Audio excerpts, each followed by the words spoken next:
Alliances have been made with who would be villains of another campaign. I can see what's in your head. Skullduggery, skullduggery, feeling just the pain. Killer smile, now I understand. Skullduggery, skullduggery, shattered hopes and dreams all fall down. Yeah! Hail players, and welcome to this recap of Mirror Mirror Reflections session number 9, I believe. Yeah. Alright, so sorry. The session starts off right where we left off. The players are facing this gigantic, horrendous abomination monstrosity. So the session begins with them rolling initiative. They go first. I explained a little bit of the rules of the titanic creature combat, because titanic creatures are not supposed to be faced head on like another creature. There's a method to it that's gonna be released once I release the PDF with the titanic creature rules and 10 different titanic creatures. But the battle was a success. They destroyed all the parts that they needed to destroy from the creature. The creature perished.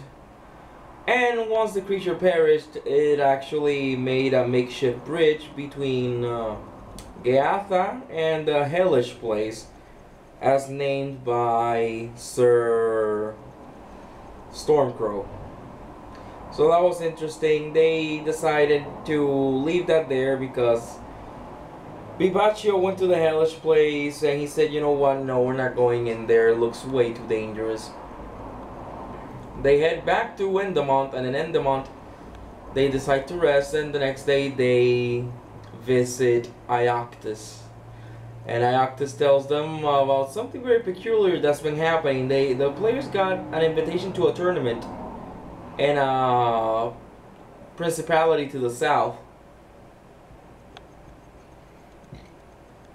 But there's no information on who's hosting it. There's no information on whether or not it's gonna be battles to the death, because it's a combat competition. And stand upright. Come on, stand upright. There you go. And what the prices are gonna be, there's no information. And they ask Iactus who commissioned this tournament, and he says Prince Augustus. And they're confused, like, but Bibaccio was with us. And Iactus tells them, yes, I know. That's why he stormed off last night to go to this principality to check what's going on, because it's his principality. So the players decide, not the players decide, Iactus tells them, now I need you all to go and head there, because knowing Bibaccio, he's just gonna kill people and not gonna ask any questions. So I need you guys to head there first, ask questions, and then kill whoever it is that needs to be killed. So they agree and they head out. On the way there, during a night, Sestana gets woken up by a vampire who tells her, Lord Commander Hunath, you have been the one that slayed Zapala. I request her medallion that every single vampire carries around their necks. I needed to give it a proper burial. She says that she doesn't have it, and she explains what happens. Now this intrigues the vampire. He says, so apparently this Nume sorcerer has killed Zapala, because in the blood waters we don't see her anymore. So he says, you bring me that amulet and I'll go back to Trasfrangere, because I don't want to be in Oglinda anymore than I need to be. And I'll give you the whereabouts of this sorcerer, because I don't want to be here and I don't want to stir up anything in Oglinda. But I'll get somebody a powerful scryer to scry on him to determine where he is. Reluctantly, but she agrees. Well, she's reluctant, but she agrees. Then they arrive to the town. The town, they see that a lot of people are coming into the town. They're, you know, a lot of people are preparing for the big tournament. Jack contacts one of the guys from the, you know, underworld, from the crime world, and they talk. And Five Finger or something, those the name that the player gave me, Five Finger something, I forgot, tells Jack, well, anything, like, cause Jack asks him, have you seen anything weird? And he tells him, well, the only thing weird is that a lot of people have been coming in, but nobody has left the town. Nobody.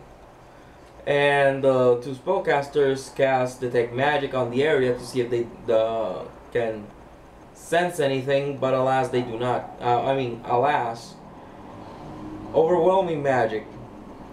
Really bad magic, that's what I describe it as. They were dazed after it.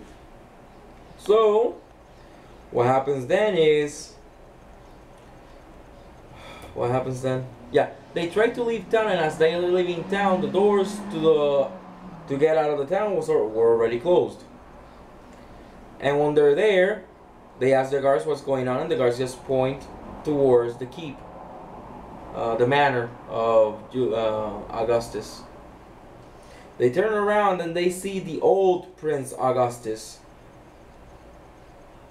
with Vivaccio and those, I forget their names, but those locks that you're hanging from.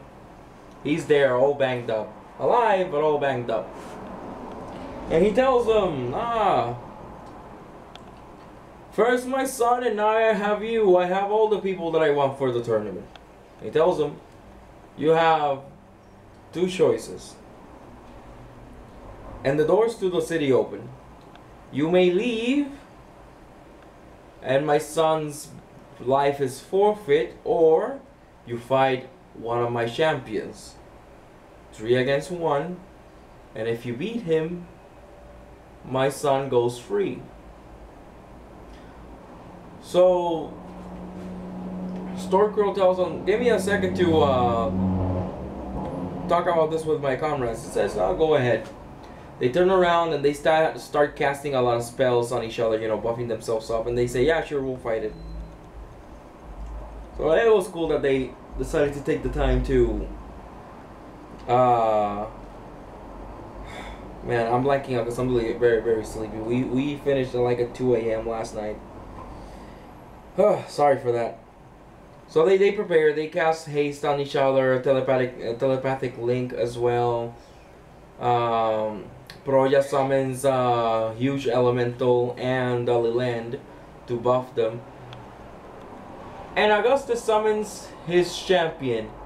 And I described it as like half of its body is Zapada's brother, but all necrotized, the arm necrotized, holding the sword. And from where his left hand should be, all they can see is like protruding from his shoulder is the torso of Zapada. Really nasty stuff. They start fighting. Hunat says, Sestana says, that's my brother, don't kill him. And Stormcrow goes first, and he throws a knife at him. Because, you know, it was kind of far away, so he throws a knife at him. To deal non-lethal damage. However, the creature was immune to non-lethal damage. So they decide, well, we gotta fight it head on. And the fight commences. There's a feat tree that I like, is the Dimensional Assault feat tree, or Dimensional Movement. I forget the exact name. But basically you need to be able to cast Dimension Door or use Abundant Step. And at the later levels of that feat, like the other feats that you can pick, you can, as a 4-round action, teleport and attack everybody within your teleporting range. And then you get another feat that lets you flank with yourself, which is really cool. So what I was doing is she would cast Dimension Door, and then he would teleport around Sestana's brother would teleport around attacking people with the sword. Sir Stormcrow did something very, very, very intelligent during the fight because, well, you know, the spellcasters are slinging spells at this abomination, and the abomination's teleporting, slashing all of them. Whenever somebody ends up next to the abomination does a full round attack, which if it gets you with 2 or more hits, it does like a special rend type of damage, but instead of dealing additional damage, it deals negative levels. So there you go. And then Jack decided to do something very, very, very smart. He takes out his sun sword, and Sunblade, sorry. He says the command word and shines light on the abomination. Now the Hunath side, you know, Sestana's brother's side, it's okay, it keeps attacking. However, the Zapada side, the vampire side, even though it was still daylight, he was shining sunlight directly at it. It didn't destroy her, but she was put out of commission during the fight. So no more teleporting and no more spells during the fight. And a bit after that, the fight ended. Something very interesting happened because I described that Sestana actually dealt the killing blow on the abomination using her breath weapon. But then I described that her brother was able to let go of the sword and was like trying to reach at her and saying like thank you in a very, very weak voice. And when she got near, he actually like brushed a little bit of hair from her face and then fell limp and died. The player actually started tearing after that, and I felt bad. I felt horrible because I made somebody cry. I mean, I feel proud of myself as a game master that I was able to get that feeling of a player, because second time that happens in this campaign, because the first time it happened was with my wife when the boyfriend of her character was almost killed by her, and now Zapada's player will also tear when her character's brother died. So I do feel bad that they cried during my campaign, but I do feel proud that it was because of story reasons.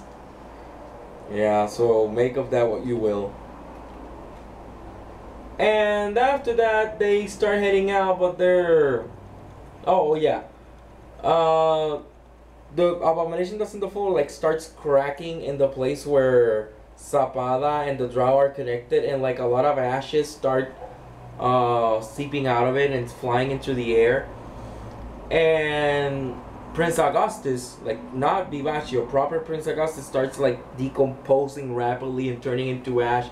And a lot of the other people in the town start happening the same thing. Vivaccio was set free by the players. Sorry. And what happened was all the ashes like took on like a humanoid form, but a very feminine humanoid form, and where it would have hair, it just has a lot of flames flowing. So it's like imagine like an ash elemental with flames for hair.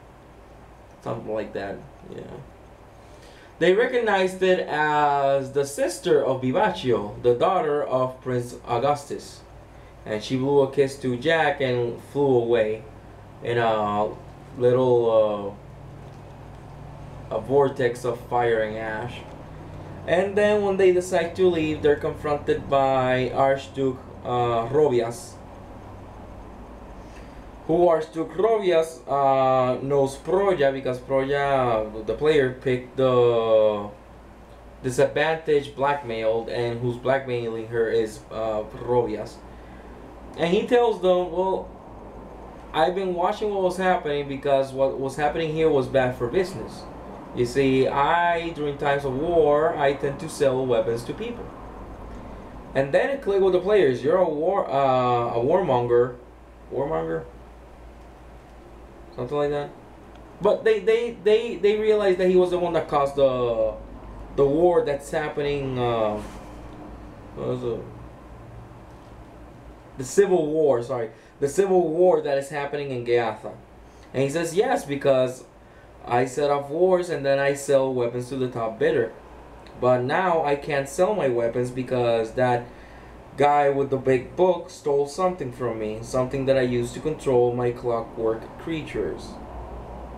And since most of my men have been rented out to other armies, and the few that remain stay with me at all times, I need you guys to go and collect what I'm missing. Luckily, I have an item that can track said item. So he gives them this item. It's like a compass, but it always points to the other item. And Jack starts to try to bargain with him, and he tells him, no, Jack, you don't understand. This is not bargaining. Either you do this, and he looks at Proya, or you know what's gonna happen. And like Proya wants to explain, but she refrains from it. But the other two players realize that he has dirt on her. Eventually they decide, they come to a compromise, because he does tell them, I don't like people stealing my things.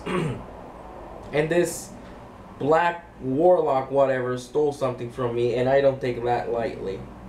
So you guys do this, and I'll give you an army of clockwork soldiers. A full army of clockwork soldiers. So I do not like people stealing my things, touching my things. So they do decide, albeit very, very reluctantly, because they did realize that Robias was a prick. And Jack tells them, oh, I'm gonna kill you, blah, blah, blah, giving a lot of threats. And then before he leaves, he tells Proya, you know this is gonna cost your little boyfriend an arm, because I do not take threats lightly. And then he left. And he says, give me that thing and I'll give you an army to face off whatever it is that guy is. And then Zapala broke a little black crystal that the Sestana broke a little black crystal that the vampire gave her. And at night the vampire appeared with two other vampires, and he says, well, the first they ask him why are those two here, and he says, well, they can give you, I'll give you a choice to what you want for the amulet, either information on where the black hooded figure is, or an army to go fight him. And then they explain what happened. They give him the amulet, but he just does not like the idea of that guy flesh warping a vampire and a drow, because vampires and drow hate each other a lot. So he decides, you know what, there's no option, I'm giving you both. So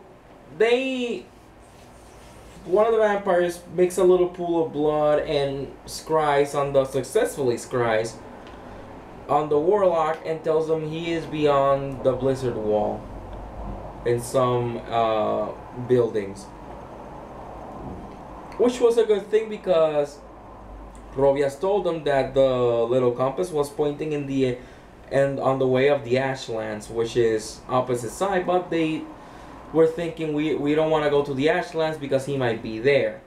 But now they know he is not there. And he tells them, well, my other vampire is going to give you an army of undead. Now, do you want them in front of the blizzard wall or beyond the blizzard wall? And they said, leave them in front of the blizzard wall so we can then mobilize them. And he says, very well. With that, they leave. With the promise that the players are gonna kill the black warlock. Then they head to Endaman, and Endaman they explain everything to Iactus. Jack tells him that he wants to kill Rovias. Iactus tells him you have no idea how much money Rovias actually brings into Gaatha, so you're forbidden from killing him. They have a little pitter-patter on that, but they do like realize we gotta go to the Ashlands and get this thing. Whatever it is, the warlock used this thing for and left it in the Ashlands, we don't know, but we have to go collect it. So they realize they need to do that. The other thing is, Iactus tells them, I need you guys either before you go to the Ashlands or after you go to the Ashlands, you need to go to Messing Glamp. Because there are ghosts there that do not respond well to visitors. But however, you guys used to live in Messing Glamp, so I need you guys to go there and discover exactly what is going on there. And what is that being that is there that is controlling those ghosts.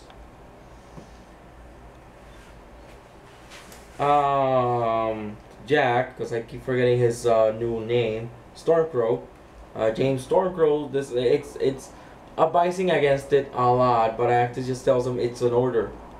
I'd send more people, but I'm currently controlling all the war mongering that is going on, all the war racketeering and all that stuff. So I have no time to do this. So you guys have to do it. They agree. And they decide to head to the Ashlands. So, oh, and Sestana contacts Kimbet, the really tall, strong drow, to serve as a guide. And the Iactus gives each a couple of potions and some amulets and stuff like that. And that's where we ended the session. Short session, yes, but short because we had 2 fights. However, it's been one of my favorite sessions as of yet. It was really fun. The fights were extremely fun. I really enjoyed the Titanic creature fight. There was a lot of imagination going on there because one point Jack's player tells me, can I wrap, can I tie a rope to my sword and then throw it at the things I need to attack and then bring it back? And I'm like, sure. He also used a grappling hook to help him climb the Titanic creature. It was really fun. Proja actually dealt a killing blow on the creature. She was dealing a ton of damage. That fight was really fun. It was really fun making it happen. And the fight against the Drow Vampire Abomination was also very, very fun. I had fun like teleporting around and shooting spells and just keeping the players on their toes. And the fight against the Titanic creature was really fun because just seeing them, how it was described and the things that it was doing, it was really cool. It was really cool. So it was a very enjoyable session for me. From what I hear, the players also enjoy it very much. I'm very excited for the next few sessions because I have a lot of things prepared for the next few sessions. Because at least what I'm thinking is for the Ashlands, I'm gonna make it 2 sessions. Just so to drive the point home that the Ashlands is very perilous. And after that, they're gonna go to Messing Glen, which I have something extremely special planned for them. I'll see what I do with the Ashlands because I really don't enjoy having sessions where the plot doesn't progress. But we'll see what happens. Maybe I'll leave it in a cliffhanger because I do like those. Cliffhangers are fun. So yeah, that was session number 9, Mirror Mirror Reflections. Really fun session. The fights were very amazing. I love the fact that the players really thought on their toes. They were on their toes. They thought a lot. They used a lot of thinking to determine what they were gonna do. Right now, I forget what she did, but I remember that Zapala did something extremely smart during one point. And it was during one of the fights. But it was really, really, really good. Really good. So, how I always say, rule number 1 is to have fun, and that's what we're doing right now. So, kudos to us. And all of you players and game masters out there, remember, propagate fun because that's what we're here for. And to game masters, not if you're new, because if you're a new game master, I am of the mind that stick to the rules. Try not to deviate too much until you get a good feeling of it. But if you've been playing for a long time, try to spin things around a little bit, Try to make things a little bit more interesting than usual. You'll be surprised what would you come up with. You'll be surprised with what you come up with. That's the proper way to say that. So up until next time, guys, this is ARMR signing out. And remember, rule number 1, always have fun.